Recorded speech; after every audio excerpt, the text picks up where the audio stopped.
Welcome to Kara's Cures, where we explore the leading edge of wellness. I'm Kara Sundland. So are we just destined to get old, or can we really do something about it by upgrading our DNA? My guest today is Greg McPherson. He's a biotechnologist and pharmacist. His new book is called Harnessing the 9 Hallmarks of Aging. And in the book, you spell out, Greg, what we can do in every decade of our life to kind of help renew our cells. So welcome. Thanks so much, Kara. Great to be with you. So we have a biological age and a chronological age, and they are different? They are completely. So our chronological age is what we all know, but our biological age is actually the age that our cells are acting, and they can be really different numbers. You could be 50 and have a biological age of 70 or even 30, and that'll be the one you really want to look for, because people with lower biological ages just age better than the rest of us. So is it how you're born, or we can really control this, or maybe control is the wrong word, but affect it?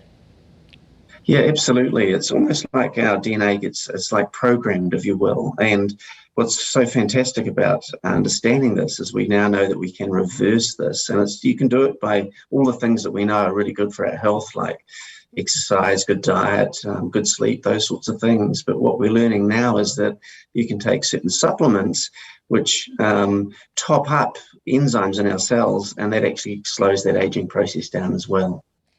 Okay, so let's talk about those supplements, because I think a lot of people, we always hear, we interview a lot of wonderful naturopaths on this show, and they're a fan, of course, of supplementing, but trying first to get it from food. So is this something we would have to just buy and take, or are there certain things we can eat? Tell us a little bit about what we need to be putting in.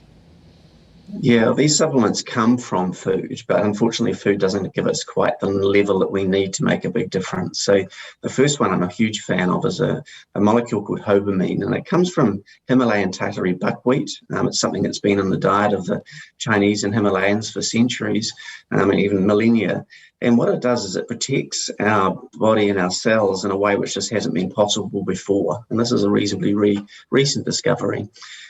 Second thing is something called NAD. This is a key enzyme inside our cells. It's involved in all sorts of activities inside our cells, but its level just plummets as we get older. And what scientists have found, if we can take supplement, originally you can find it in milk, but they've concentrated it, you can actually rejuvenate your cells by increasing those levels.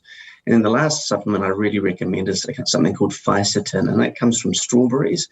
You've got to take a bucket load of them to get the benefit, but it turns out these strawberries remove something called a senescent cell, and a senescent cell is like a zombie cell. It's past its best by date, and we get a build-up of these as we get older, creates an inflammatory burden on our body, and if we can clear them out, it has remarkable health benefits. So this is something, talk about on your website, you get more in depth, and if people are interested, I know these are hard names again, so say those 2 supplements again, and is it something that you can go to the health food store and get? Yeah, totally. So probably if you visit SRW, which is S for science, R for research, W for wellness.co, not the .com, I've mapped it all out there. So pretty much everything I learned in my book, I've translated there, so people can have a look and take their time, and it's not, and it's just taking some of the science out of what we're talking about. Yeah. So, well, let's start. You do it by the decade. So let's start with the 40s. What can we do then to turn back the clock or slow the aging? Yeah, so the 40s are really where we start to feel these things called mitochondria decline in our cells. And mitochondria are like our cellular battery pack. And just like, you pick up a new shiny iPhone, the battery's great for ages. You don't have to recharge it so much.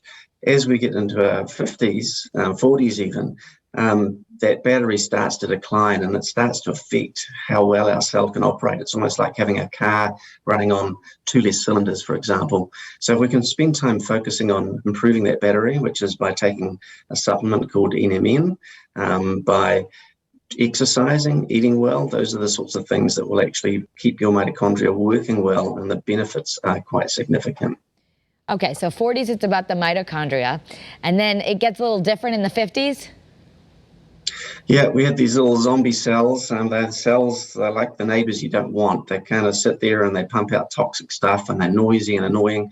They have a really good use for us when we're young. They help the body put the handbrakes on cells that are not behaving properly, or maybe, for example, if you've had a wound and it's healed, and then the body needs to stop those cells from building up more scar tissue. So the body normally clears them, but as we get older, for some reason, it doesn't do that job so well. And so our body gets this burden of senescent cells or zombie cells, and researchers have discovered it's not good for us. Mayo Clinic's doing a whole bunch of research on this right now, and what's really interesting is that it may also impact how well we handle COVID as we get older. So, I mean, right, we don't know exactly why are some people having such a tough time and other people's are not. And we know that, we're very different, and our DNA, so much is encoded in our DNA. I think growing up, or even a generation ago, you were taught this is what it is. You have some DNA, you get your IQ, this is who you are. What you're saying is different, that there are things that damage our DNA and things we can do to reverse the damage, right? Like we can actually really reverse it. Even if you're well on in age, you can do things and reverse the damage? Absolutely. Like, this is the beautiful thing. We've got the knowledge now, which means that we can age better than any previous generation that's come before us. And what's also great is we can actually measure it. So you can take a test now and get a sense of your biological age. And that just tells you where you're at and what you're doing is working or not. And so that, the last thing you want is to be 50 and cruising along thinking everything's fine, and your biological age is 70. And what that means is that, we all get more and more health conditions as we age. And if the higher your biological age, the more chance you're going to get those conditions. So that's great. And then, I've talked to doctors and people who are in their 60s with a biological age of 30. So all of this is possible. And it's just a matter of actually just committing to doing certain things and taking certain supplements, and you can walk back the clock literally. On another episode of Kara's Cures, I did something where I got my telomeres tested. Is that what you're talking about? You get a telomere test and it actually tells you your biological age? Yeah, totally. So this is the next level of testing it, and it's called epigenetic testing. And there are little clumps of chemicals called methyl groups. It's a bit sciencey, but they accumulate on your DNA as you age. And so this is where we can modify it. So if you have an unhealthy lifestyle, they accelerate and bond onto your DNA quickly. And if you are healthier, then you can actually strip them off and shine up your DNA, so to speak. Yeah, it was described to me that your telomere sort of looks like that part of the end of the shoelace that keeps everything together. And then when it starts to fray, that's not good, but we can turn it back. So let's talk about that. Some of the things that you want us to do that your science and your book has shown really matter, just exercise. And it doesn't have to be crazy exercise, but the exercise actually helps change us at the cellular level. Totally. It's like the single best thing you can do is exercise and move and just do it consistently. Just that when you exercise, it triggers all sorts of biochemical processes in your body, which just are remarkably healthy. The next thing is to, we all talked about dropping sugar as much as possible out of your diet. But, if we look back 100,000 years ago, people didn't have much sugar in their diet. And we're modern humans with ancient bodies. So, by flooding our body with sugar, it's really quite unhealthy, and it kind of overloads our cells and puts pressure on that we don't need. The other thing I really recommend is actually being hungry every now and again. So maybe skipping a breakfast, or if you're brave, skip breakfast and lunch, but just, once or twice a week. What this does is it helps the body trigger housekeeping. So, when you haven't eaten for a wee while, the body goes into survival mode, and it actually cleans out a whole bunch of junk that's not necessary. And when you eat again, then it all gets built up nice and fresh and new again. So that's the thing about intermittent fasting. You're a fan of that? I find it so hard to do because I feel like I have a little bit of that low blood sugar where I seem to feel better if I eat little small meals with some protein. But I know that it seems to be the new research is that intermittent fasting is good. Is it good for everyone? Yeah, I think it's good for most people. I'm learning that there are some that it doesn't suit, but it's really about just training your body. So I know can be really difficult, and I speak to quite a few people, and they go, "No way, I've tried that," and I just about fall over with low blood pressure, low blood sugar. But actually, what you're doing is you're training your body to find an alternate source of energy, and so it takes a little bit of time. But once you crack it, then you're away, and it gets really easy. What's an average so you can help people through? Like once you start doing it, first of all, how would you recommend to do it in order to turn back aging? And how long until you kind of feel like, oh, good, I'm good with this, my body adjusted? Yeah, I'd say just take it slow. Skip some breakfast, or just push breakfast out, maybe half an hour, an hour. You're going to feel super hungry, but you just have a cup of tea or a cup of coffee without any sugar or milk, and that just puts something in your tummy and just gives you something there which just takes the hunger away. But before long, you'll see that you can actually expand it out. And I do 2 days a week where I only eat once a day. So on Sunday, I have a meal, and then I don't eat again until Monday dinner, and then I don't eat until Tuesday dinner. And I do that for two reasons. One, I know it's good, but two, I love food, and get to 50 and you've got to do something just to keep enjoying the food. Okay. And a lot of people want to do this kind of stuff to lose weight and look better. How do you do that? What's your science? Look at it. Absolutely. I mean, if you are able to reduce a certain amount of calories in your body, then that's great. Reduce a bit of sugar, exercise, then you're just on the right path. And it actually doesn't matter how little you do. You just do something and it makes a difference. And as you found, what are some of the things we're doing that are really bad for our DNA and are aging us faster? Besides the obvious of smoking. Yeah, this thing called stress, right? We all deal with it, but we all have stress in our lives. But actually, how you deal with it makes a really big difference. You talked about those telomeres before. You and I have the same stress, but you're better at a bit of mindfulness and a bit of meditating or relaxing. Your telomeres are going to look in much better shape than mine. So so that's a really important thing. The type of food that we eat, there's amazing areas of the world called blue zones, and these are zones. There's 5 of them around the world, and the people that live in these blue zones just accidentally live much longer and healthier than most of us. And the 3 things that they do is that they have a plant-based diet, so they don't not have the occasional steak, but the majority of their diet is plant-based. They actually have their biggest meal of the day in the morning, and the other thing they do is they just embed movement and exercise into their life. So, if we can consciously do those things, just naturally you're going to extend your health span and lifespan. And then you add in these extra supplements I was talking about, and all of a sudden you actually can shift that biological age right back quite significantly. So a lot of people are talking about gluten, dairy, or just having lots of, food issues, digestion issues. And another Kara's Cures episode, I'll refer people to go look at the one we did on the Mediterranean Detox, because right now on the show we're doing that and eating a Mediterranean diet like they eat in the blue zones in Crete and places like that. But you did your book, was there any science on these are things that kind of everybody shouldn't do and everybody should, or is it very personal? It's quite personal, and I think you can sort of globally follow like the Mediterranean diet and exercise, get good sleep, be mindful.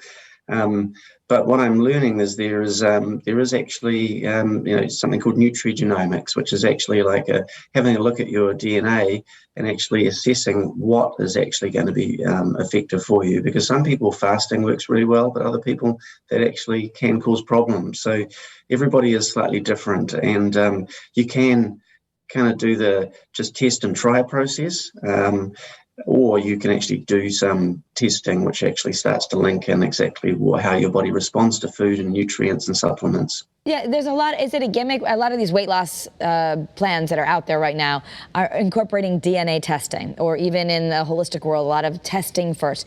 And I think people want to know, is that a gimmick, or does this testing really tell you what kind of exercise is best for me and what kind of food is best for me?